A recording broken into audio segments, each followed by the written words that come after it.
What do I need to be good at to be great at something?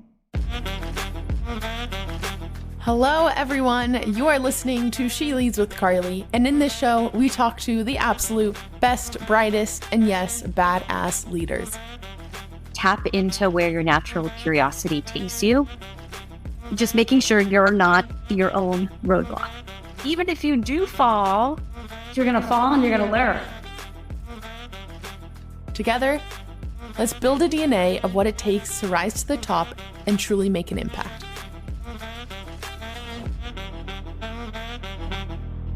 I'm your host, Carly Malatsky. Hello, everyone. I am super excited to welcome our guest today, Dorothy Chou. Dorothy is the head of public affairs at DeepMind. And for those who don't know, DeepMind is an artificial intelligence lab within Google. Prior to DeepMind, Dorothy led public policy, safety, and corporate communications at Uber, Dropbox, and Google, respectively, bringing 15 plus years of experience in this sector. In her free time, she is also an active angel investor and sees this as a vehicle for social change. She loves backing diverse founders who are building for their communities based on their lived experiences. Dorothy received her bachelor's in international politics from Georgetown University and her master's in practical ethics from the University of Oxford. Super excited to have Dorothy on the show today. Thank you so much for joining. How are you? How's it going? I'm great. Thanks for having me, Carly. I'm actually back at Oxford, so this is the perfect time. I was gonna say that is always my first question. Dorothy, set the scene for us. So yes, you're at Oxford. What are you doing up there? What's going on? Yeah, I'm at Oxford. I'm hanging out with some classmates from my original master's program and, debating all these things in philosophy. I had a whole lecture this week on sulking. Super interesting. Oh, okay. Yeah. So maybe we will get to that. But first, I love to go all the way back to your childhood. Tell me about who you were as a 5-year-old, a 10-year-old. What excited you at that age? Oh my gosh. I think I was such a creative kid. That's the thing. And the hard part is I think nobody tells you that post-college, a lot of your creative pursuits get pushed to the wayside because if you're super intense like I was just 150% into my job. And I think what I've missed and what I'm trying to regain now is a lot of that, what I had as a kid, which is a lot of creativity, a lot of exposure to music and art and being outside and literature. I just was such a bookworm. I loved reading. I loved playing in the world of my literary characters. So yeah, that's the kind of kid I was. Super verbal, felt like I was just never good enough at the math and science type stuff. So the fact that I ended up in science and tech is something that my parents still laugh about. But it is what happened. And I know at this age too, so you said not into science and math, but from my understanding, you actually went to Georgetown thinking you may go into pre-med. Is that true?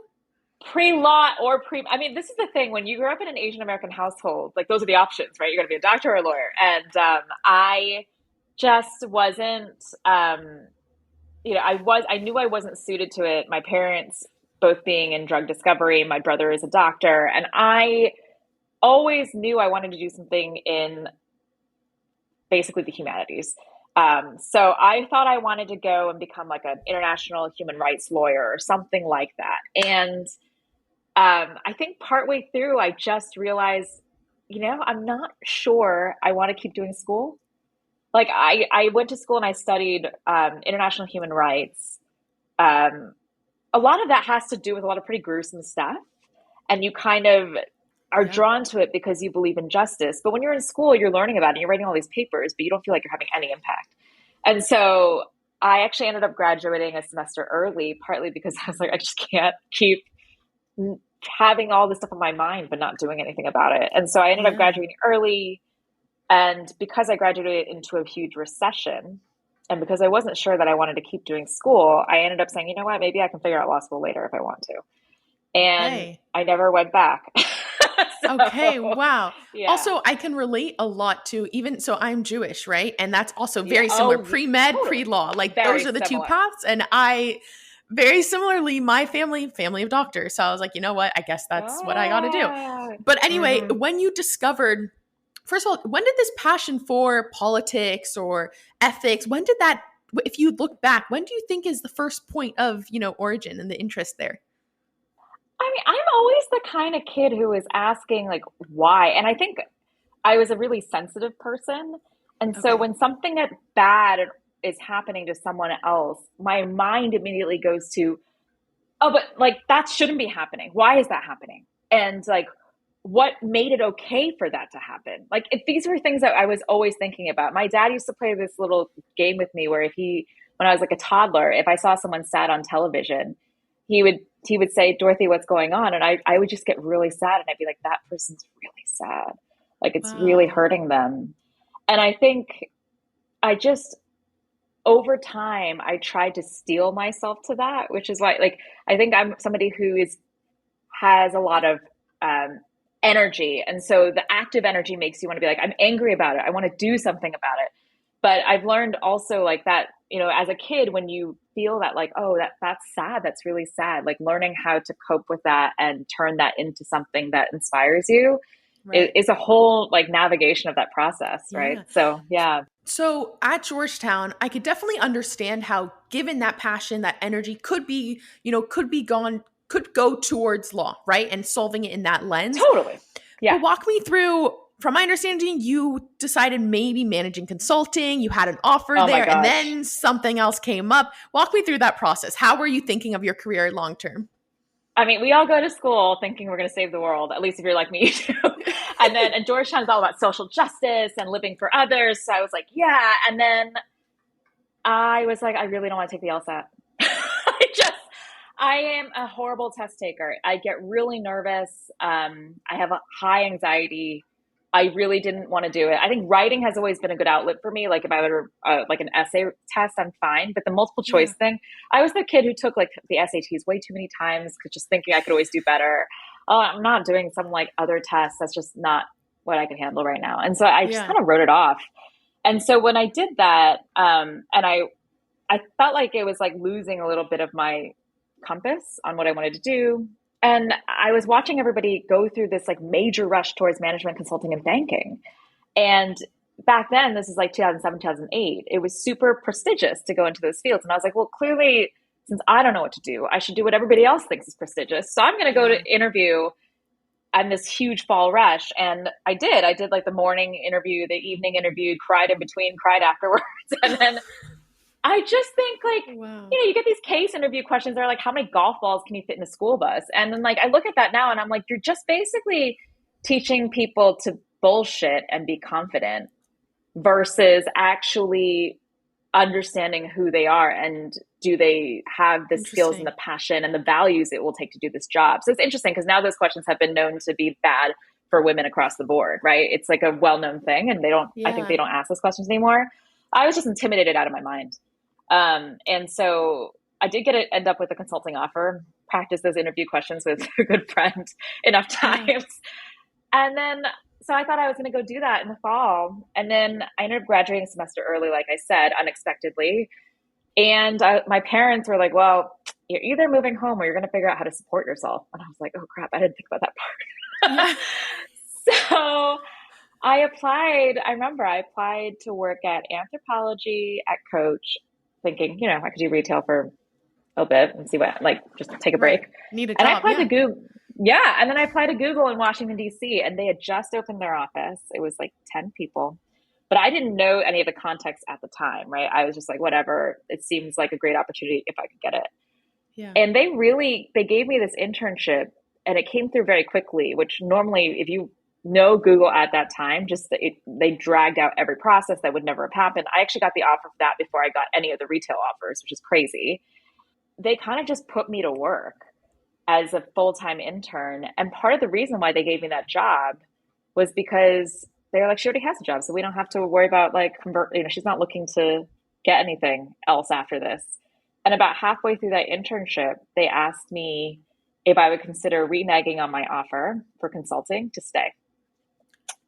And I was working basically with the McCain and Obama campaigns and a lot of other congressional campaigns at the time in DC on just using YouTube and other unpaid Google products. So not the ad side, but like Google Docs and spreadsheets. Back then it was like all new, Right. to organize a campaign and reach voters. And now, I mean, now we have a totally different problem on YouTube, but that was the gig and I just loved it. And so, okay, before we even go down that route, I am so curious, looking back now, right? And even reflecting on that experience, going through the interviews of management consulting, I think actually those questions are still there, even for like product interviews and whatever Oh it may God. be.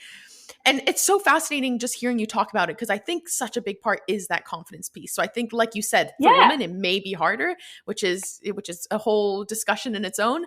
But looking back now, what advice would you almost give people who also feel that pressure that they should go down this path? It's secure, it's a good job. Everyone else is doing it. How do you think about that versus saying, you know what, maybe my passion is going down another route that is maybe less secure? So how do you think of that?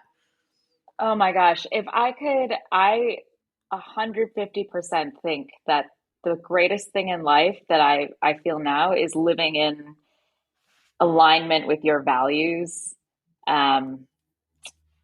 and your beliefs. And if you can do that, like if you can express that through the work that you do, no one can take that away from you. And I've been so privileged to be able to build my life that way. And I don't think I would trade that for anything. And that it does take resources to do that. So like that's something to consider. But there's some strategies you can use to think about. Like there's a reason why I didn't go to nonprofit, even though I care a lot about the world, right? And so I'm happy to chat through all of that. But for me, like this ability to live in alignment with my convictions it just gives you such like a grounding and a peace around how you work. And that's what I would say for that. I love that, but I'm going to double click on it and say it seems very challenging, right? And especially at a time in your life where, you're trying to discover a lot of things, let alone, about you and what you believe in. Is that something you had always? You knew what you valued, you knew your convictions, even at an age where, so many external factors, you're becoming an adult officially in a way. Yeah. How do you think through that? How do you really touch with yourself and like, what are your values? Oh my gosh. Well, to be fair, I was a very insecure person in my 20s. I think all of us are just trying to figure out who the hell we are. And exactly. Yeah. I also was someone taught to always go towards the facts and what is safe versus taking risks. And I think a lot of women are taught that, especially women of color. But I think that society is okay with men taking risks and failing, much more okay with that than women taking risks and failing. And you just have so little margin for error. So you're taught to go for like the safest bet possible, which is why we march towards, banking, consulting. It seems safe. But I had a really good friend from Georgetown who's kind of like my older brother. We're still very close. I remember calling him and he had gone into finance and he actually really liked finance. He was one of those rare people. I called him and I was like, Alex, I don't know what to do. Like Google's offering me this spot. It's actually going to pay a lot less. At the time they did pay a lot less than my management consulting offer. Yeah. I don't know where this is going to lead. What should I do? And he just goes, Dorothy, do you enjoy your job? Like, how do you feel about it? And I was like, I love it. I love this job. I love learning day to day. And he goes, do you know how rare that is for somebody right out of school? Like in the first 2 years, right out of school, you love your job. He was just, you just got to do it. Like, you just have to do this. And it was the first time somebody had intervened and just said, like, how do you feel? Yeah. Does this feel good to you? Because if it does, go with it. And like, I had not been taught to trust my feelings and my gut like that before. So that was just a really big moment for me. Yeah. I love that. And it's so funny looking back because it seems so simple, right? Do you enjoy it? It's a simple question. And yet it doesn't seem to, right? Oh, that's so fascinating. So walk me through Google. You decide to renege your management consulting offer. You are going 110% into Google, a small team in DC. What were you doing? What was your day-to-day looking like? Well, at that time, like I was the youngest person in the office. And so I was doing whatever they told me to do. But I would say the biggest moment for me when I was like, oh my gosh, this was definitely the right decision. There's two, actually. One was I got to go to the Democratic National Convention, the first Obama convention. And that was just it.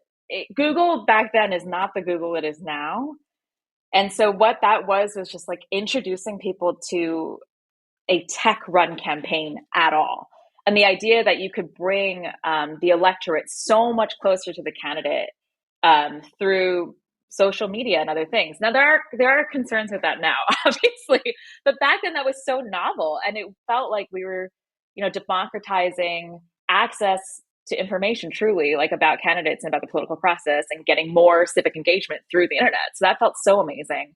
So that was point one. And then the second thing that happened almost immediately was Google decided to pull out a lot of its operations out of China and make a big announcement about it.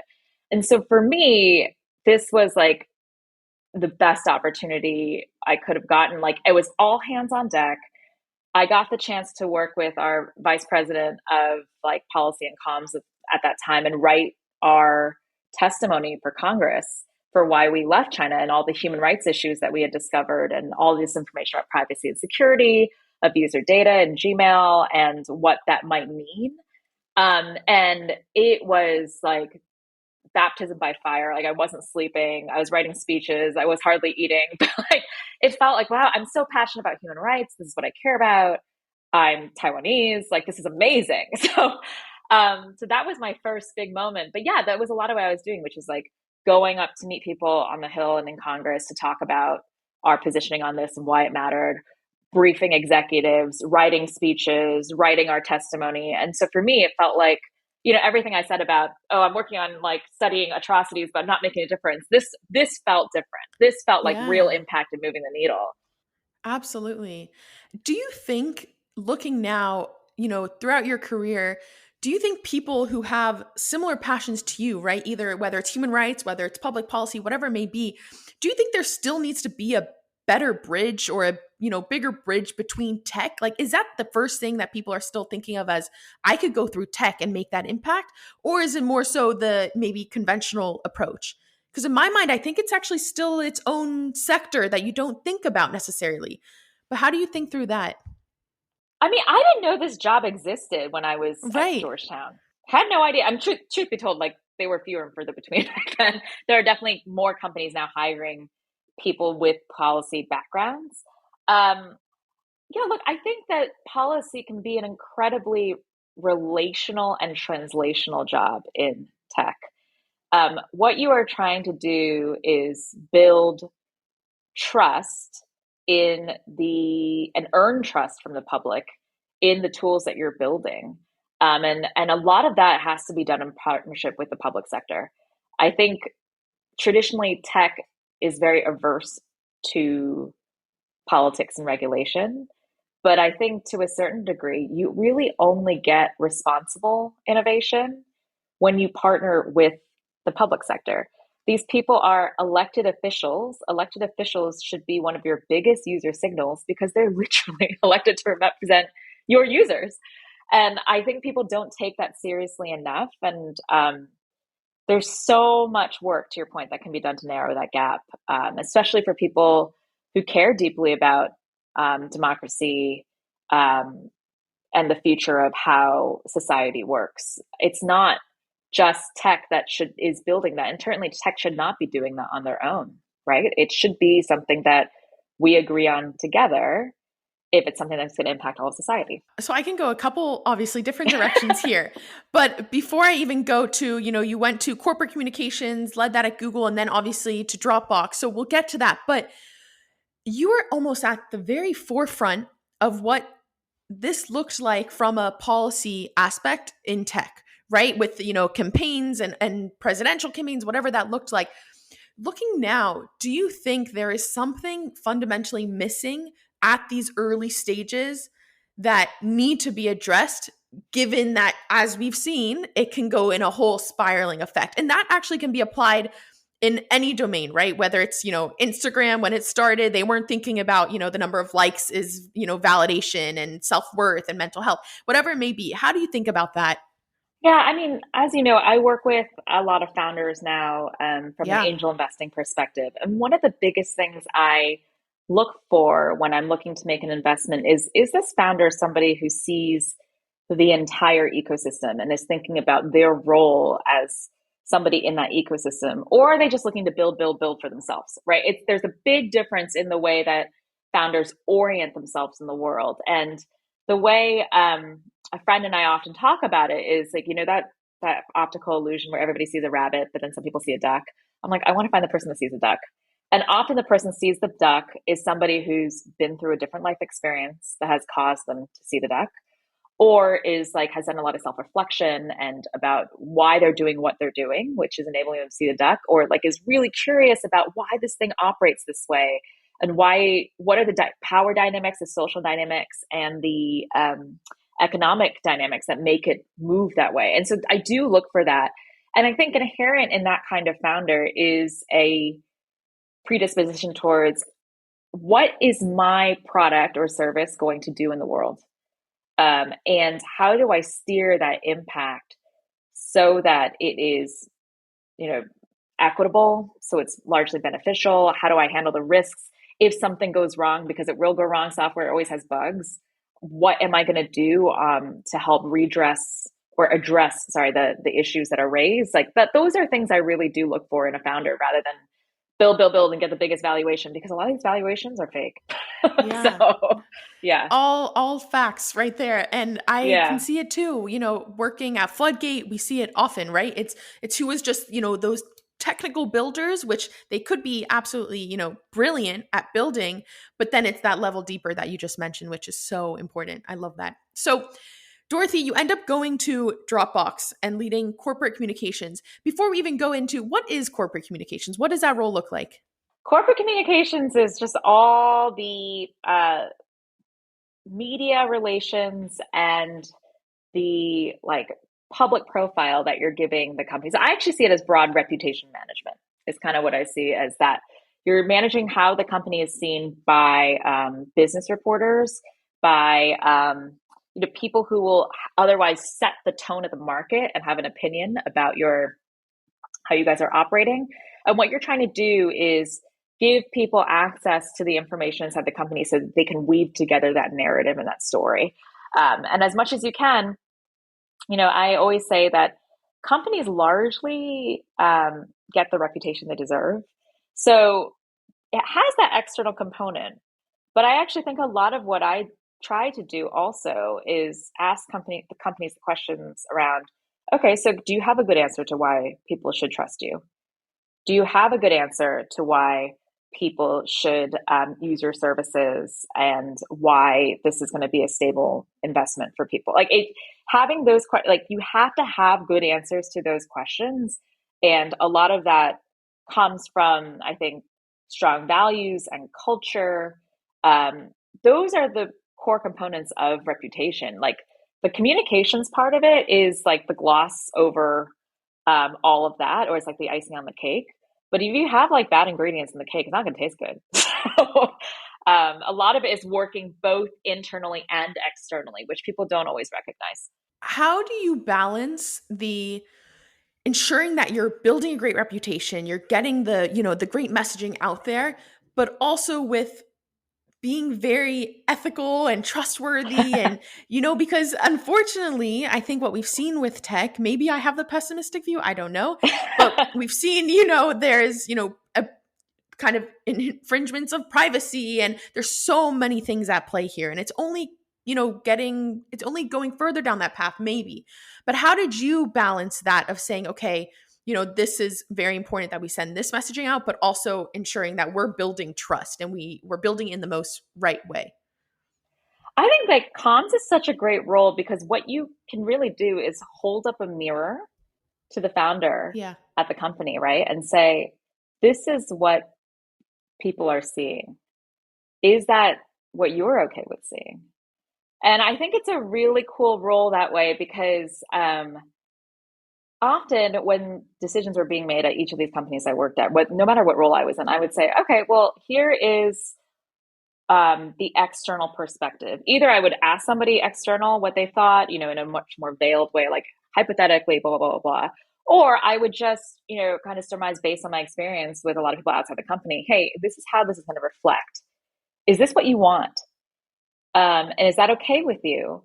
Because sometimes, depending on who you're talking to, sometimes we're like, yeah, whatever. But a lot of times, I think it's a way of appealing to their better angels, to be honest. Like it is Yeah. sometimes something will sound one way in your head. And then when you say it out loud, right, or when you play it out, you're like, I'm not sure anymore. And having that reflexive kind of practice is just really important regardless. But I think for a comms role to be meaningful, what you're trying to do is earn trust.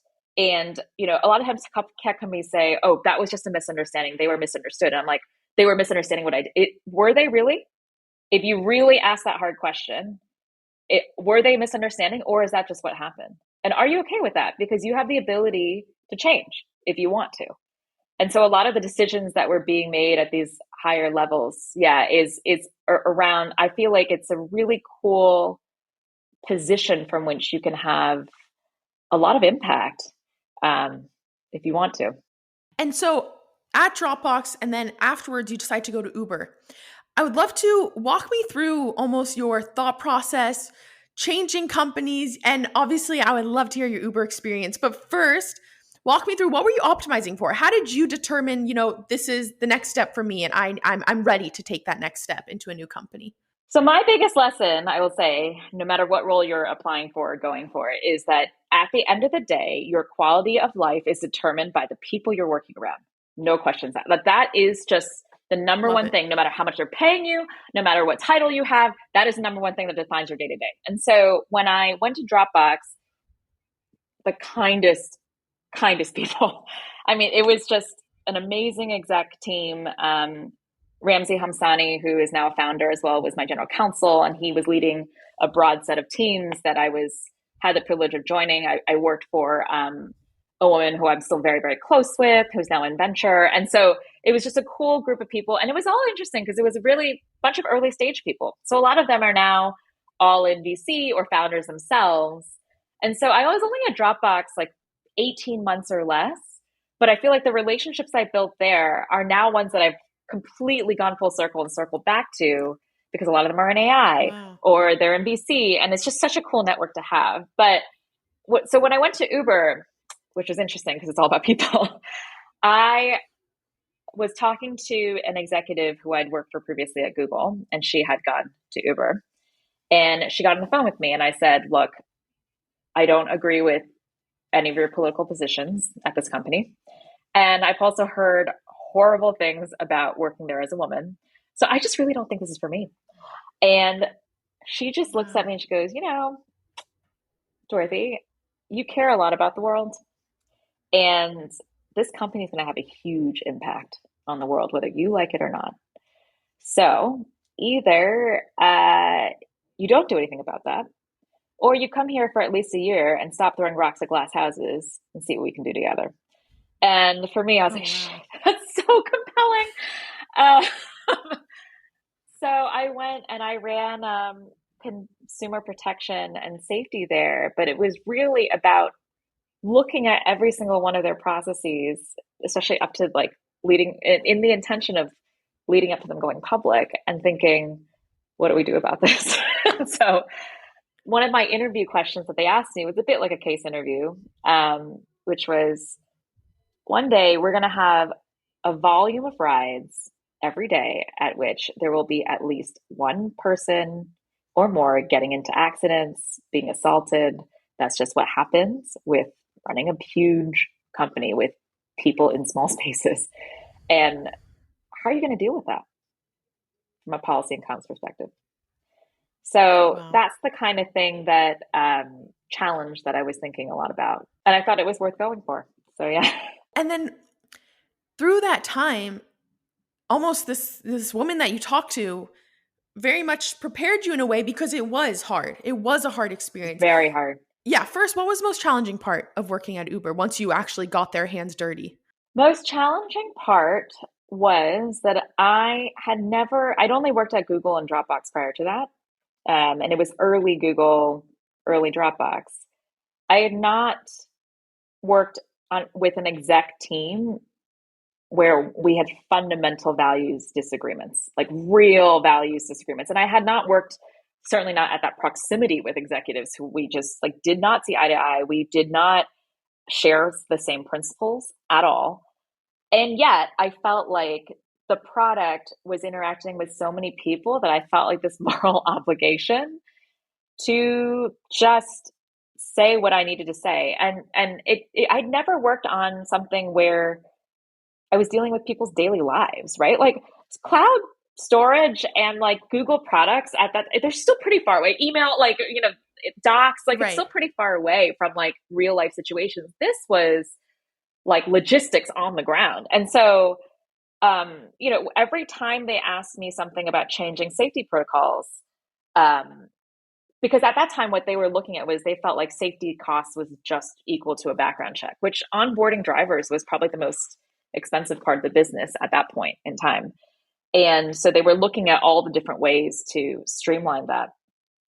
And I spent a lot of time thinking, like, am I not going to convince you with the number of like assaults and deaths on the road? I mean, accidents and things like that too. Like, am I not going to convince you with that?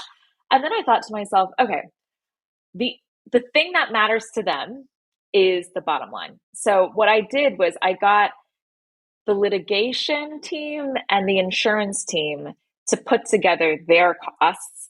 And then I said to them, okay, here's a new formula for safety. It is litigation costs plus insurance costs together minus background check costs equals the actual cost of safety on this platform.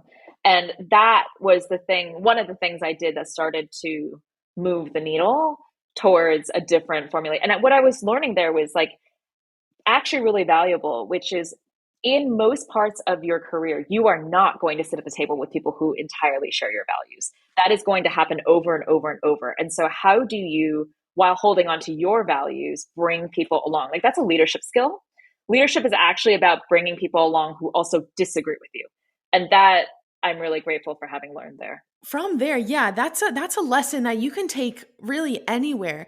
And not only that, I think something else that you can touch on is almost accepting that there are a disagreement of values, but it's realizing that they're not understanding the pathway of your thought process. And maybe you need to show them a different way to get there. Yes. And so Yes. there could reach an agreement or an understanding, but maybe it's just they're not in your line of vision and they need a different packaging, if you will. Yes. Which is super interesting.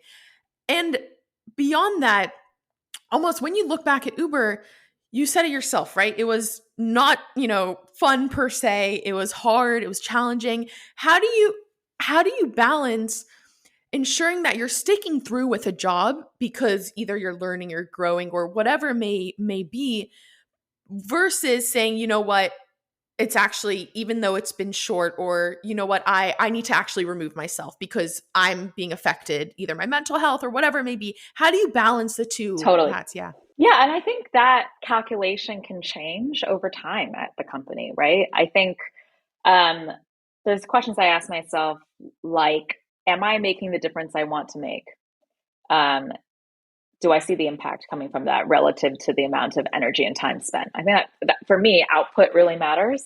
And so am I getting out of like this in the world that I want to see what I'm putting into it? Do I feel like this is a tenable situation that's not, to your point, not toxic and not harming my mental and emotional health? I think towards the past few years, I've really, really had to level with myself around what is good for my mental and emotional health and what's not. It used to just be like the last thing I thought about, and then it just catches up with you, right? I've probably like had high functioning anxiety and OCD my whole life. And when you're younger and in more junior roles, it actually really helps you because you're just really on top of it. And you're like high performing, great, I can get this done. I'll stay up all night. It'll be fine. I won't sleep. And then over time, that just accrues and it takes you down because you can't possibly be on top of everything. And if you are, then you'll become a micromanager and no one wants to work for you. And so all the things that made you really great in that phase of your career are not necessarily going to take you to the next phase. And so you have to start thinking about phase transitions. Like, what is it that I need right now in this time? What are the skills, experiences, and knowledge that I'm accruing? And is it what I want? Because if it's not, then it's probably time to move on. But for me, even though like there were so many moments where I really did not like my job at Uber, like it was fun, I was still like learning tons of new skills, right? Like I learned a lot around like executives are not gods. They're just people and you have to level with them. So that, Yeah. I lost all my fear of that. I think I learned a lot around, I had a ton of experience. I had to testify in multiple different hearings across different cities and states.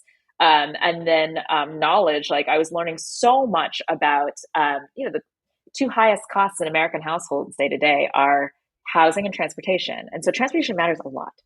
And there's a lot that that company can do and is really interesting. So I was learning so much day to day that it made sense. And then I got to the point where I was just like, I am out of gas and I don't have the thing that it's going to take to go through this next phase. I remember thinking to myself, because Travis had just left the company and they were looking for a new CEO.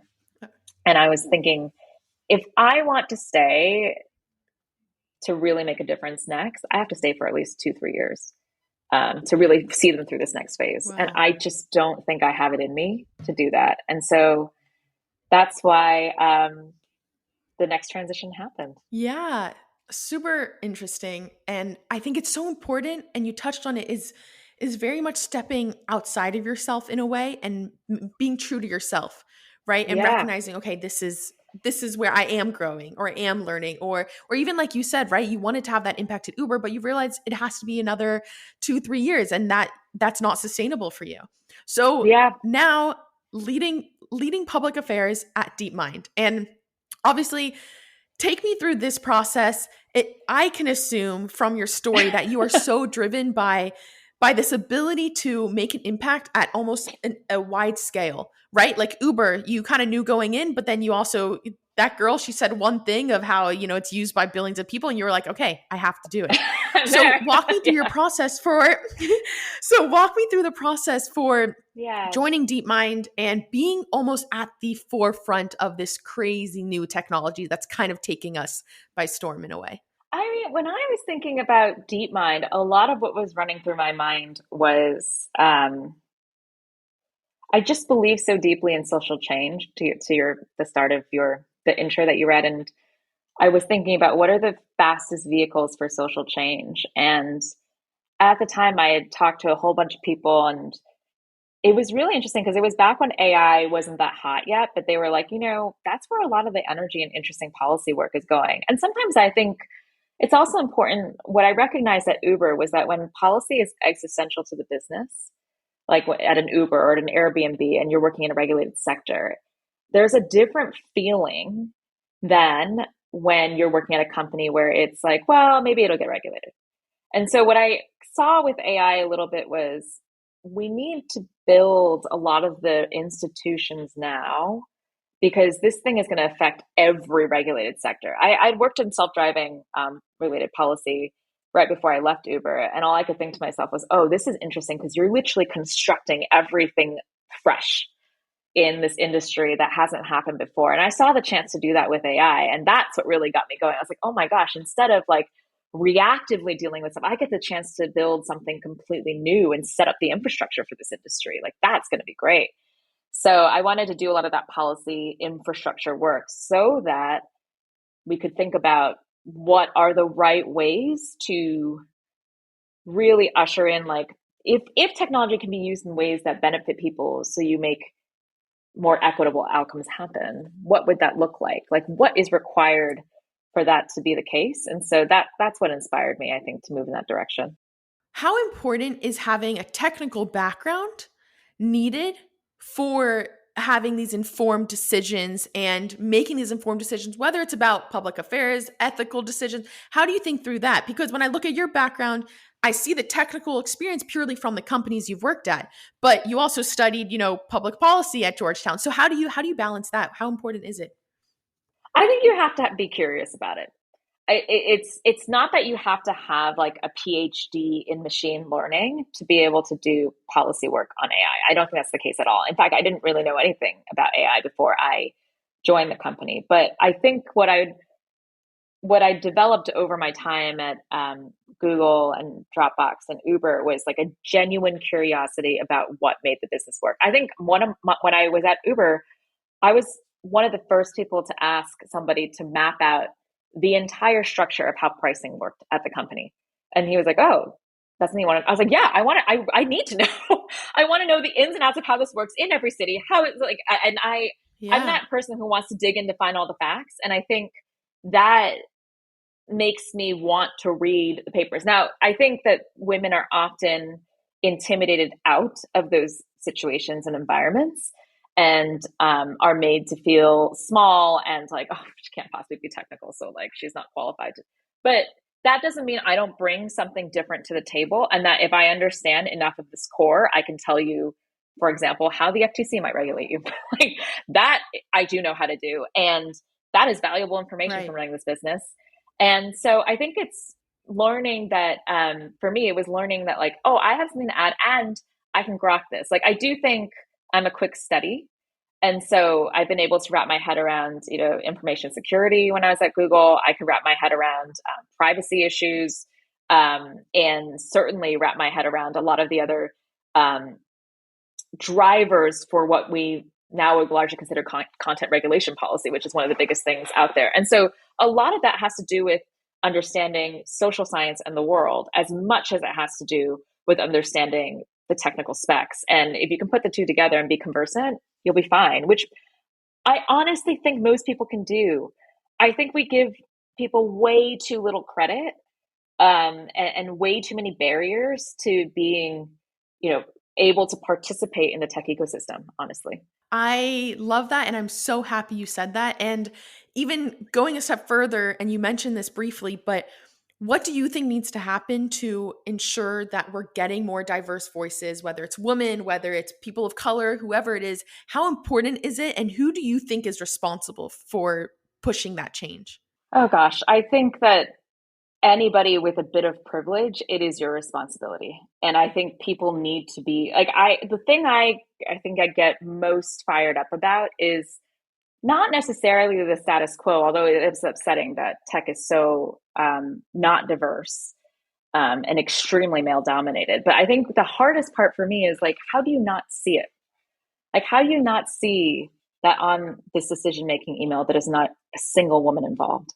How do you not see that, when you draft a press release, you have 6 quotes and they're all from men and not a single woman? Those kinds of things just drive me crazy because it is so blatant. And then I think as a woman, when I was coming up through the industry, even if you just pointed out a fact, for example, if I said, or like just an observation, no senior women were in this meeting or spoke up in this meeting. It just feels so loaded to observe that and say it when it's just a fact. And so I just wish people in privileged roles would be more aware of that, because it starts with awareness. And then once it becomes part of your like daily lexicon, you can't help but not, I can't not see it. It's like, it's everywhere to me now. And I think a lot about, what it takes to create an environment that feels safe and comfortable, for people to want to participate and walk into. I mean, I remember actually really significantly when I was at Uber, the former Attorney General, Eric Holder, had come to give a talk, and I was with the people staffing him. And this is in San Francisco, so at Uber headquarters. And all of these people were going up and taking selfies with him, and they were all white and Asian, basically. And then I turned around, and it turns out the kitchen staff, the security staff, everybody who was Black and brown had stayed late, and they were just gathering in the back of the room. And he looks up from all of these photos that are happening, and he sees them, and he just looks at his staff and he goes, "Push my next appointment back an hour."